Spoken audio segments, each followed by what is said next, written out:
دلی کے وسط میں واقع سردارہ والا محلہ کے ایک تنگ و تاریک مکان میں کریم بخش اپنے مختصر کنبے کے ساتھ رہائش پذیر تھا۔ یہاں زیادہ تر مزدور ٹرائب اور غربا کا طبقہ رہتا تھا۔ کریم بخش کا ایک ہی بیٹا تھا، شوکت حسین۔ وہ جوان تھا، عمر 19 سال تھی، قد کاٹ کا اچھا تھا اور صحت بھی اچھی تھی۔ شکل و صورت کا بھی خوبرو تھا، رنگ گورا اور اس کے سر کے بال گھنے اور بھورے تھے۔ وہ اپنے باپ سے زیادہ ماں کی کاپی تھا۔ اس کی ماں ایک خوبصورت خاتون تھی۔ شوکت اسپیشل میٹرک پاس تھا۔ اس زمانے میں میٹرک کے بعد بھی 1 سال اور پڑھنا پڑتا تھا، جو اسپیشل میٹرک کہلاتا تھا۔ وہ پاس کرنے کے بعد ہی آگے کالج فرسٹ ایئر یا انٹر میں داخلہ ملتا تھا۔ اس کے بعد اس کا آگے پڑھنے کو جینا چاہا تھا۔ باپ نے اسے اپنے ساتھ کام پر لگا لیا تھا۔ خود کریم بخش ایک انگریز فوجی افسر کا سائز تھا۔ وہ اس کے گھوڑوں کی دیکھ بھال کیا کرتا تھا اور اب اپنے بیٹے شوکت کو بھی کام پر لگا لیا تھا۔ وہ بھی باپ کے کام میں دلچسپی لینے لگا تھا، لیکن کام میں دلچسپی کی وجہ کچھ اور تھی جسے اس نے ابھی تک خود تک محدود رکھا تھا۔ ایک فرنگی کے ہاں نوکری کرنے پر اس مختصر سے کنبے کو کچھ اپنوں کی مخالفت کا سامنا بھی تھا، مگر انہیں اس کی کوئی پرواہ نہ تھی۔ کریم بخش کا کہنا تھا کہ وہ غریب اور حق حلال کی روزی کمانے والے لوگ تھے، جبکہ اس کا اصل پیشہ بھی یہی تھا، مگر ایک عرصے سے اس کے پاس مطلب کی کوئی نوکری نہ تھی۔ چھوٹی موٹی مزدوری کبھی مل جاتی تھی اور کبھی نہیں۔ اکثر اس گھرانے پر فاقوں کی نوبت بھی آئی تھی اور فاقہ کشی کے ساتھ بیماریاں بھی لازم و ملزوم ہوتی ہیں۔ اس کی بیوی سخت بیمار ہو گئی تھی۔ سکینہ بیچاری مرتے مرتے بچی تھی، تب ہی ایک ہندو دوست کی معرفت اسے ایک انگریز افسر کے بنگلے پر نوکری مل گئی، اور وہ بھی اس کے مطلب کی، یعنی گھوڑوں کی دیکھ بھال۔ اندھا کیا چاہے 2 آنکھیں، بس وہ دن تھا اور آج کا دن۔ اس کے معاشی مسائل زیادہ نہیں تو کافی حد تک حل ہو چکے تھے، اور اب تو اس نے اپنے بیٹے شوکت کو بھی اس کام پر لگا لیا تھا۔ لیکن ساتھ ہی کریم بخش ایک اور فکر میں بھی تھا۔ وہ ایک پختہ العمر اور جہاں دیدہ و زمانہ چشیدہ شخص تھا۔ اس نے ملک کے دن بدن بگڑتے ہوئے سیاسی حالات اور فسادات کا اندازہ لگا لیا تھا، اور اس کی کوشش یہی تھی کہ وہ کسی نہ کسی طرح اس فرنگی افسر کے سرونٹ کوارٹر تک رسائی حاصل کر لے، جہاں وہ ایک چھوٹے سے کوارٹر میں اپنی بیوی اور بیٹے کے ساتھ محفوظ اور مامون زندگی بسر کر سکتا تھا۔ اس نے اپنی درخواست بھی دے رکھی تھی۔ ابا، ہم اس بنگلے کے کوارٹر میں کب تک چلے جائیں گے؟ یہ اسی روز کا ذکر تھا۔ دونوں باپ بیٹے مختصر سے صحن میں بچھی ہوئی ایک چارپائی پر بیٹھے رات کی بچی ہوئی روٹی چائے سے کھا رہے تھے۔ سکینہ نے روٹیوں پر تیل لگا کر انہیں گرم کیا تھا، جو انہیں بہت پسند تھی۔ شوکت نے نوالا منہ میں ڈال کر چائے کا گھونٹ بھرتے ہوئے باپ سے پوچھا تھا۔ دیکھو بیٹا، آج جواب مل جائے گا، کریم بخش نے جواب دیا۔ کیا ہماری درخواست وہ انگریز افسر قبول کر لے گا؟ کرنا تو چاہیے، آخر کو ہمارے کام سے بہت خوش ہے، کریم بخش نے امید دلائی، اور شوکت رینا کے خیالوں میں کھو گیا۔ رینا ایک 17-18 سالہ فرنگن دوشیزہ تھی، جس پر شوکت کا دل آ گیا تھا۔ بنگلے میں اگرچہ اور بھی خواتین اور لڑکیاں تھیں، مگر شوکت کے دل کو رینا بھا گئی تھی۔ اس کی مخمور کر دینے والی نیلی آنکھیں، سیب جیسے پرکشش بھرے بھرے گورے گال اور سرہنی گھرے ریشمی بالوں والی یہ خوبصورت سی معصوم گڑیا اسے بھا گئی تھی۔ وہ اسے گھڑ سواری سکھاتا تھا۔ وہ جب اس کے سامنے گھڑ سواری کے چست لباس میں آتی تو اس کے سیم و تن وجود کی حشر سامانیہ شوکت کے لیے ایک امتحان سی بن جاتی تھی۔ لانگ بوٹ، شارٹ کوٹ اور کارڈائن کی چست پتلون میں ملفوف و فرنگن دوشیزہ اس کے حواسوں پر بجلیاں سی گرانے لگتی۔ گھنے ریشمی بالوں پر اس نے خاصے سٹائل سے کیپ پہن رکھی ہوتی تھی۔ شوکت جب تک اس کے ساتھ رہتا، اسے اپنے ساتھ اپنے دل کو بھی سنبھالے رکھنا پڑتا تھا۔ اسے ایک بات پر اکثر الجھن ہوتی تھی۔ رینا اس کے خلاف توقع ایک خاموش طبع لڑکی تھی۔ حالانکہ شوکت کے خیال کے مطابق اس عمر کی لڑکیاں خاصی تیز ترار و شوق و چنچل ہوتی ہیں، جیسی حویلی کی اور انگلش دوشیزائیں تھیں، بلکہ اس نے تو یہاں بیشتر انگریز خواتین کو بھی بھدے انداز میں چہلے اور ہنستے ہوئے بھی دیکھا تھا۔ شوکت کی شخصیت خوبرو اور ہینڈسم ہونے کے سبب بعض خواتین اور لڑکیاں اس کے ساتھ فری ہونے کی کوشش کرتی تھی، یا پھر یہ کہ ان کا چلن ہی ایسا تھا۔ تاہم شوکت اپنی اوقات سے واقف تھا، اس لیے وہ اپنے کام سے ہی کام رکھتا تھا۔ جانتا تھا کہ ذرا سی بھی خوش فہمی اس کے لیے مصیبت بن سکتی ہے۔ یہ باتیں اس کے جہادیدہ باپ کریم بخش نے بھی اشاروں کنائیوں میں اسے سمجھا رکھی تھی۔ اکثر یہاں تقاریب ہوا کرتی تھی اور وہ مہمانوں کو سرو کرنے کے فرائض بھی انجام دے لیا کرتا تھا، لیکن شوکت نے جب سے رینا کو دیکھا تھا وہ باپ کی نصیحت فراموش کرنے لگا تھا۔ رینا اسے دوسری لڑکیوں سے بالکل مختلف نظر آتی تھی۔ پہلے پہل وہ اسے مغرور حسینہ سمجھا تھا، مگر پھر رفتہ رفتہ اسے احساس ہونے لگا کہ ایسی بات نہیں تھی۔ رینا اس سے گھڑ سواری سیکھتی تھی اور اس کے رموز سے آگاہی حاصل ہونے کی حد تک اس سے گفتگو کرتی تھی۔ شوکت نے آج تک اس کے چہرے پر کوئی مسکراہٹ نہیں دیکھی تھی، نہ ہی اس کے گالوں پر کسی جذبے کی چمکتی تپش کا شیبہ تک دیکھا تھا۔ بارہا اس کے جی میں آئی کہ وہ گھڑ سواری سکھانے کے دوران اس سے اس کی آزردہ خاموشی کا راز پوچھ لے، لیکن وہ اس کی ہمت نہیں کر پاتا تھا۔ تاہم ایک بات پر اسے بے حد افسوس ہوتا تھا، وہ اس انگریز آفیسر کے خاندان کی لڑکی نہیں تھی، بلکہ وہ یہاں مہمان بن کر آئی تھی، اور شوکت کو اس تلخ حقیقت کا بخوبی اندازہ تھا کہ مہمان پردیسی ہوتا ہے اور اسے ایک دن جانا ہوتا ہے۔ میں اسے جانے نہیں دوں گا، ہرگز نہیں۔ ناشتہ کرتے کرتے اس کے دل میں ایک جوش تلے ابھرنے والے الفاظ زبان پر بھی آ گئے۔ اس وقت تک سکینہ بھی ایک ڈلیا میں اپنے لیے گھی تلتی ہوئی روٹی اور چائے کا پیالہ لیے چارپائی پر آ گئی تھی۔ اسے یوں اپنے آپ بولتا دیکھ کر کریم بخش اور سکینہ دونوں ہی بے اختیار چونک گئے تھے۔ کیا ہوا بیٹا، کسے نہیں جانے دو گے؟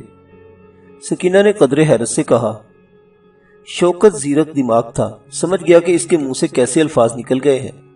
ایک دم بات بناتے ہوئے اور بغیر گڑبڑائے بولا، مارگریٹ کو وہ مجھ سے بن کے نہیں دیتی، بابا کہتے ہیں اسے جانے دو، میرے حوالے کر دو، مگر میں نے بھی تہیا کر لیا ہے، اسے سدا کر ہی چھوڑوں گا۔ آخر بیٹا کس کا ہے؟ کریم بخش اپنے گبرو بیٹے کی بات کا مطلب سمجھ گئے، فخر سے اپنی گردن اونچی کر کے بولا، شاباش بیٹے، یہی حوصلہ اور عزم رکھنا، جانور سے کبھی شکست مت کھانا۔ یہ تم کیا باتیں کر رہے ہو؟ کون جانور؟ اور یہ شوکی کس فرنگن عورت کی بات کر رہا ہے؟ سکینہ نے الجھے ہوئے انداز میں کہا تو شوکت ہنسنے لگا۔ کریم بخش بیوی سے بولا، مارگریٹ سرکار کی سب سے زیادہ پسندیدہ گھوڑی ہے، 2 ہی دن ہوئے ہیں پانی والے جہاز سے انگلستان سے لائی گئی ہے، مگر ہٹیلی ایسی ہے کہ پٹھے پر ذرا ہاتھ نہیں دھرنے دیتی۔ گھوڑی جو ہوئی، سکینہ منہ دبا کر ہنس دی۔ بات آئی گئی ہو گئی اور شوکت نے بھی تہیا کر لیا کہ آئندہ وہ محتاط رہے گا۔ ناشتہ کرنے کے بعد وہ دونوں باہر نکلے اور یکے میں سوار ہو گئے۔ دونوں باپ بیٹوں کے کام پر نکلنے کا چونکہ یہی وقت یعنی الگ صبح کا ہوتا تھا، اس لیے عموماً انہیں چاچا عثمان کا ہی یکا ملتا تھا۔ چاچا عثمان یکے والا سے ہی معروف تھا، لہٰذا وہ دونوں باپ بیٹوں سے اچھی طرح واقف تھا۔ شوکت نے دیکھا تھا کہ چاچا عثمان اکثر اس کے باپ سے کہا کرتا تھا، دیکھ رے کریمے، فرنگی کی چاکری اپنی جگہ، پر ضمیر کا سودا کبھی مت کریو۔ یاد رکھنا، ان فرنگیوں کے ہاتھ ہمارے مجاہدوں کے خون سے رنگے ہوئے ہیں۔ کریم بخش جواب میں کچھ بھی بول لیتا، کبھی خاموش رہتا، تاہم اس کا جواب بھی ایک ہی ہوتا، مجھے پتا ہے عثمان بھائی، میں صرف اپنی روزی روٹی پر ہی نگاہ رکھتا ہوں اور بس، تو جانتا ہے کہ میرے حالات کتنے خراب تھے۔ اور چاچا عثمان جواب میں گھوڑے کو ہولے سے چابک رسید کر دیتا تھا، گویا وہ اپنا فرض پورا کر کے مطمئن ہو جایا کرتا تھا۔ ابا، کیا یہ انگریز برے ہوتے ہیں؟ مگر کیوں؟ شوکت نے ایک دن باپ سے پوچھ ہی لیا، اور کریم بخش جواب میں کہا کرتا، نہیں بیٹا، انسان برا نہیں ہوتا، اس کی سوچ اسے برا بنا دیتی ہے۔ ہم جس انگریز افسر کی نوکری کرتے ہیں تو کیا وہ بھی بری سوچ رکھنے والا انگریز ہے؟ شوکت نے پوچھا۔ میرا خیال ہے اس کی سوچ کے پیچھے بھی کوئی بری سوچ ہے، کریم بخش کہتا۔ تم بیٹا بس اپنے کام سے کام رکھو، ہمارے لیے یہی بہتر ہے۔ یکے والے نے انہیں ایک میدانی علاقے کے وسیع اور عریض حویلی نما بنگلے کے بڑے گیٹ کے سامنے پہنچا دیا اور لوٹ گیا۔ وہ وہاں ٹھہرنا بھی پسند نہیں کرتا تھا۔ گیٹ پر لمبے دستوں والی بندوقیں تھامے اور سرخ اور گولڈن کلوں والی وردی میں ملبوس انگریز فرنگی سپاہیوں نے دونوں باپ بیٹوں کو پہچان کر گیٹ کا بغلی دروازہ وا کر دیا تھا۔ اندر وسیع اور عریض گھاس کا میدان پھیلا ہوا تھا۔ ایک طرف استبل نظر آ رہا تھا، دائیں جانب حویلی نما بنگلے کی بڑی سی 4 منزلہ عمارت تھی، ایک جانب سوئمنگ پول تھا۔ شوکت یہاں جب بھی آتا تو اسے نئی دنیا سمجھنے لگتا تھا۔ ہر طرف ہریالی، باغات، خوش رنگ پھول اور دیدہ زیب پودے، مگر انہیں طویلی کی حدود سے باہر جانے کی اجازت نہیں تھی۔ یہاں بھی پہرے دار میٹر گشت کرتے ہوئے نظر آ رہے تھے۔ اسی وقت ایک گھڑسوار پہرے دار ان کی طرف بڑھا اور انہیں رکنے کا اشارہ کیا۔ نئے حکم نامے کے مطابق تم آج کے بعد اس عمارت سے باہر نہیں جاؤ گے۔ یہ سن کر کریم بخش خوش بھی ہوا اور تھوڑا سا پریشان بھی۔ بولا،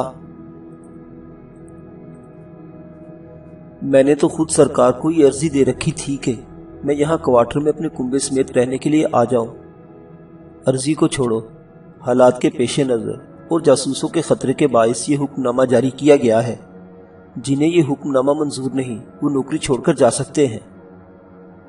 دونوں نے فوراً اس بات کو سر میں ہلا کر اپنے اقرار کا اظہار کر دیا۔ اچانک ایک چیخ ابھری، دونوں چونک پڑے۔ آواز کی سمت دیکھا تو ان کے چہروں کے رنگ فق ہو گئے۔ دوسرے لمحے شوکت نے ایک عجیب حرکت کر ڈالی۔ اس نے اپنی جگہ سے جست لگائی اور فرنگی پہرے دار پر اچھل کر جا پڑا۔ پہرے دار اس اچانک اور غیر متوقع ٹکر سے سنبھل نہ پایا اور گھوڑے کی پشت سے نیچے زمین پر گر پڑا۔ ایک نوکر کی اس حرکت نے اس کا دماغ گھما دیا اور اس نے فوراً اپنی توڑے دار بندوق سیدھی کر لی اور چاہتا تھا کہ شوکت کو اپنی دھواں دار گولی کا نشانہ بنائے، مگر دوسرے ہی لمحے بندوق کی لبریبی پر اس کی انگلی ساکت ہو کر رہ گئی اور اب وہ بغور شوکت کو اپنے گھوڑے پر اس طرف دوڑتے ہوئے جاتا دیکھنے لگا جدھر مارگریٹ نامی گھوڑی طوفانی رفتار سے میدان کے ایک جانب دوڑی جا رہی تھی اور اس کے پائے رکاب پر رینا کی ایک ٹانگ پھنسی ہوئی تھی۔ شوکت جانتا تھا کہ مارگریٹ ان کے مالک فرنگی آفیسر لیفٹیننٹ مائیکل شاہ کو کس قدر پسند تھی، مگر شوکت کا مطمع نگاہ رینا کی جان بچانا تھا۔ وہ بری طرح زمین پر گھستے ہوئے جا رہی تھی اور اب شاید خوف و دہشت کے مارے بے ہوش ہو چکی تھی۔ شوکت پہرے دار سے چھینا ہوا گھوڑا دوڑاتا ہوا آن کی آن میں مارگریٹ کے سر پر جا پہنچا۔ اس نے ایک ہاتھ سے اپنے گھوڑے کی لگام پکڑی اور دوسرے ہاتھ سے مارگریٹ کو ہوا میں لہراتے ہوئے دراز عیال دبوچنے کی کوشش کی، تو اس طرح وہ خود بھی اپنے گھوڑے کی پیٹھ سے گرتے گرتے بچا، مگر کیونکہ عیال ہاتھ میں آتے ہی پھسل گئے تھے۔ رینا کا نرم و نازک جسم مارگریٹ کے پچھلے دونوں پیروں کے بالکل ہی قریب زمین پر گھسٹتا جا رہا تھا اور شوکت جانتا تھا کہ کسی وقت بھی اگر مارگریٹ کا نال لگا سوم رینا کے سر سے ٹکرا گیا تو وہ پاش پاش ہو کر مغز سمیت میدان میں بکھر جائے گا۔ لہٰذا اس نے پل کے پل ایک اور فیصلہ کیا کہ ایک خطرناک فیصلہ جو اس کی جان بھی لے سکتا تھا، مگر اس کے دل و دماغ میں بھڑکنے والی رینا کی محبت کی شمع نے اسے ہر خوف سے عاری کر رکھا تھا۔ اب اس کا گھوڑا مارگریٹ کے بالکل ساتھ ساتھ دوڑ رہا تھا۔ اس نے مارگریٹ کو اپنے گھوڑے سے تھوڑا آگے جانے دیا اور جیسے ہی وہ رکاب کے قریب متوازی ہوا، اس نے دیوانہ وار اپنے گھوڑے کی پیٹھ سے چھلانگ لگا دی، ایک ہاتھ رکاب میں دے دیا اور خود بھی خطرے کی زد میں آ گیا۔ اس کے جسم کو دوڑتی ہوئی مارگریٹ نے ایک طوفانی جھٹکا دیا، مگر وہ سنبھلا رہا اور اس نے اپنے نچلے وجود کو بھلا کر جو زمین پر پوری طرح گھسٹنے لگا تھا، رکاب سے رینا کا نرم و نازک پاؤں چھڑا دیا۔ وہ ایک ماہر اور تربیت یافتہ سائنس کا بیٹا تھا، جانتا تھا کہ اس کی کوشش کی کامیابی کے بعد رینا تو خطرے سے نکل جائے گی، مگر وہ طوفانی رفتار سے دوڑتی ہوئی مارگریٹ کے نال زدہ سوموں تلے آ جائے گا۔ یہ خطرناک کھیل شوکت کا بوڑھا باپ کریم بخش تو اپنا کلیجہ تھامے ایک سکتے کسی کیفیت میں دیکھ رہا تھا، مگر اب وہاں میدان میں دیگر مکین بھی آن موجود ہوئے تھے اور گویا سانسیں روکے یک ٹک نظریں گاڑے کھڑے تھے۔ مارگریٹ پورے میدان میں کوس کی صورت میں چکر لگا رہی تھی اور کوئی اس سرکش گھوڑی کے آگے آنے کی جرت نہیں کر پا رہا تھا، چہ جائے کہ اسے گولی مار دی جاتی، اور یہ کام لیفٹیننٹ جنرل مائیکل شاہ کرنے کے لیے پر تولے ہوئے تھا، کیونکہ اپنی پسندیدہ گھوڑی کے مقابلے میں اس کی مہمان دوست پروفیسر ہنری برنارڈ کی لاڈلی بیٹی رینا زیادہ عزیز اور پیاری تھی۔ یہی وجہ تھی کہ اس نے اپنی بندوق چھتیا دی تھی، لیکن یہی وہ وقت تھا جب عقب سے اسی پہرے دار نے، جس کا گھوڑا شوکت لے کر بھاگا تھا، جنرل شاہ کے عقب میں نمودار ہو کر ہولے سے مدبانہ انداز میں اس کے کندھے کو تھپتھپا دیا تھا۔ ادھر رینا کا پاؤں رکاب سے آزاد ہوا، ادھر شوکت خطرے میں گھرا ہوا تھا کہ شاید اس کے بوڑھے باپ کی دعائیں کام آ گئی۔ اس نے آخری کوشش کرتے ہوئے اپنا سر بچا لیا تھا، مگر سوم کی ایک جاکش ٹھوکر اس کے پہلو پر ضرور لگی تھی اور اسے یوں لگا جیسے اس کا پیٹ کھل گیا ہو۔ رینا اور شوکت دونوں زمین پر لڑکتے گھسٹتے ہوئے قریب بھوسے کے ایک ڈھیر پر جا پڑے، اس طرح کہ دونوں کے وجود بھورے اور آپس میں رل مل کر ایک جگہ جا پڑے۔ رینا کے نرم و گداز اور شاخ گل جیسے جسم کا لمس اس نے جب اپنے مضروب مگر مضبوط وجود میں محسوس کیا تو جیسے سارے درد اور تکلیف کو پی گیا۔ رینا کے ریشمی سنہری بال اس کے خراش زدہ چہرے کا مرہم بن گئے، دوریاں جیسے وصل کا امرت بن کر جسم و جاں کی نزدیکیاں بن گئی، اور وصل شب جیسی خمار آلود ساعتیں اس پل کو پل کے پل امر کر گئی۔ دونوں یکجان دو قالین میں ڈھلے بھوسے میں خلط ملط پڑے تھے، ان کی سانسیں دھوکے کی طرح چل رہی تھی۔ دونوں ہی نیم بے ہوشی میں تھے یا قربتوں کے نشے میں تھے کہ بے اختیار ان اپنے بنے لمحات کو مال غنیمت جان کر شوکت نے رینا کے گلاب چہرے کو چومنا شروع کر دیا۔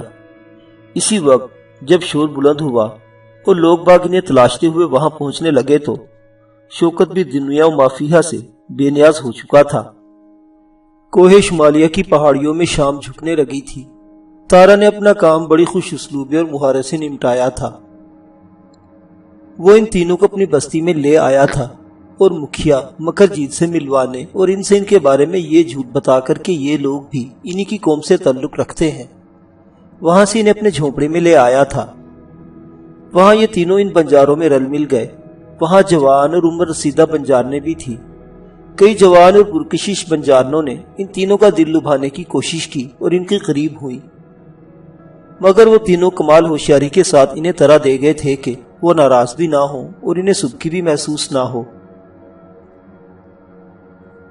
انہیں قافلے کے کوچ کرنے کا بے چینی سے انتظار تھا۔ یہ تارائی کی ہدایت پر ایسے وقت میں یہاں پہنچے تھے کہ آج کل میں یہ نیاگرا ریاست کی طرف اپنے سالانہ گرن تہوار پر روانہ ہونے ہی والے تھے۔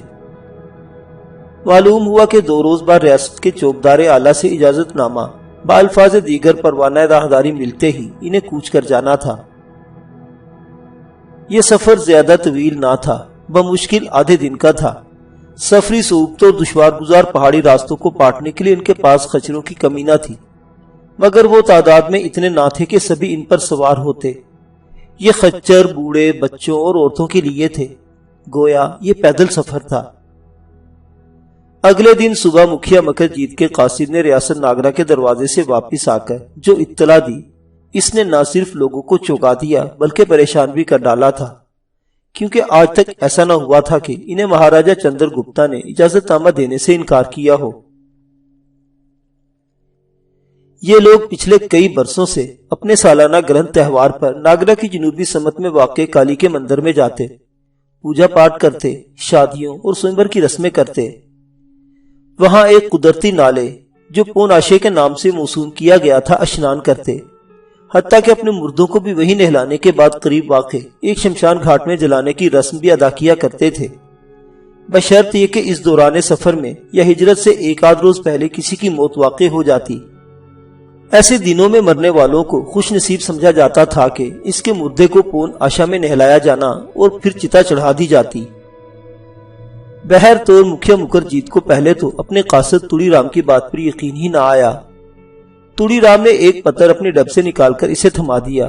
اس میں چوکدار اعلیٰ نے مہاراجہ چندر گپتا کا چند سطری پیغام دیا تھا کہ اجازت ضرور ملے گی، مگر اس سے پہلے حویلی سے ایک وفد مکھیا مکر جیت سے آ کر ملنا چاہتا ہے، جو کل صبح تڑکے تڑکے تیز رفتار گھوڑوں کے ذریعے پہنچ جائے گا۔ اس پیغام کے ساتھ ہی بنجاروں کے اس بستی میں عجیب سی بے چینی پھیل گئی۔ ہر کوئی ایک دوسرے کی رائے دریافت کرنے لگا کہ آخر معاملہ کیا ہو سکتا ہے۔ مکھیا مکر جیت نے فوراً بستی کے چند محترموں کی نشست بلوائی، اگرچہ ان میں دیگر لوگ بھی موجود تھے۔ یہ فرنگیوں کی شرارت ہے، ایک نے کہا، لیکن پتہ تو چلے کہ آخر معاملہ کیا ہے، اجازت کیوں نہیں ملی؟ پہلے تو کبھی ایسا نہیں ہوا۔ وفد آ جانے دو، تبھی بات کھلے گی۔ نشست اس آخری بات پر اتفاق رائے سے برخاست ہو گئی۔ اس بستی میں مقیم صرف 4 افراد ہی پروانہ راہداری نہ ملنے کی وجہ سے واقف تھے، اور اس وقت اس سلسلے میں سر جوڑے ایک جھوپڑی میں بیٹھے تھے۔ معاملہ گھمبیر ہو گیا ہے، تارا نے سرگوشی میں ان تینوں سے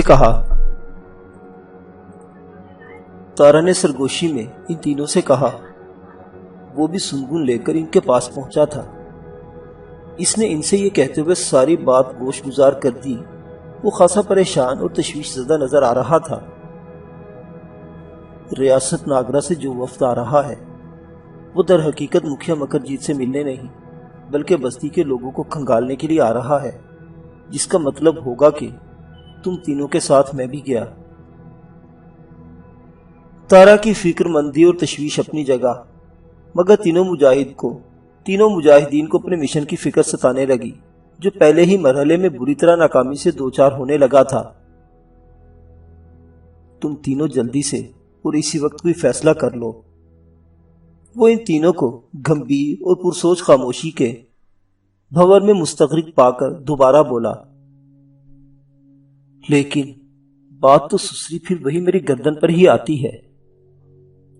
تم تینوں اگر یہاں سے چلے بھی جاتے ہو تو ضرور انہیں ان 3 نووارد افراد کی بھنک پڑ جائے گی اور پوچھا جائے گا کہ وہ کون تھے اور انہیں یہاں لایا کون تھا۔ سب کی انگلیاں میری جانب اٹھ جائیں گی۔ ہائے رام، لالچ نے مجھے مار دیا، وہ مجھے پکڑ کر لے جائیں گے۔ تارا نے رونا دھونا ڈال دیا۔ ابے چپ ہو جا، کیوں وقت سے پہلے ہم پر وقت ڈال رہا ہے؟ علی ریحان نے اسے ہولے سے جھڑکا۔ ہم کہیں نہیں جا رہے، ادھر ہی رہیں گے۔ کیا خبر معاملہ کچھ اور ہو؟ کچھ اور معاملہ ہو ہی نہیں سکتا، شازمان بولا۔ ان کی آدھی پلٹن ہمارے ہاتھوں ماری گئی ہے، ضرور ان کے ساتھی ان کی تلاش میں وہاں گپھا تک پہنچے ہوں گے اور انہیں خفیہ گوریلا لڑائی اور ہماری دراندازی کا ادراک ہو چکا ہوگا۔ احسان جاموں نے اس کی بات کی تائید میں کہا، تمہاری بات معقول ہے، ہمیں کسی خوش فہمی میں پڑے بغیر ہی کچھ کرنا ہوگا۔ اس کے بعد اس نے کچھ سوچا۔